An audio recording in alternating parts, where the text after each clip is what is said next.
شبی خاموش کوچه و تنهایند، نوری شهر در چشمانم میماند.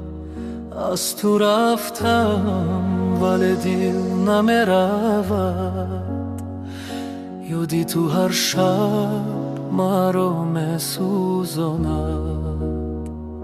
باران میبارد رو میتیرزه، نامی تو باز میآید به یاد. من میخندم و دلگیره دارد، عشقی ما شد مثل خوابی دور.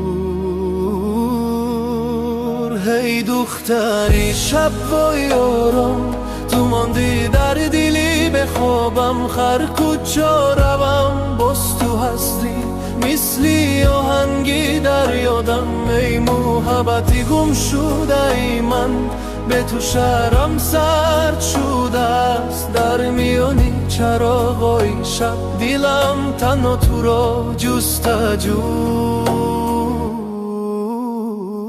صدای خدم ها در کوچه تر میرسد باز به کوشی خسته. شاید موزه تو را باز بینم در همان شهری پر از آرزو. شب میگذرد ولی عشق نه، یادی تو میماند همیشه در دل من، در سرودی من.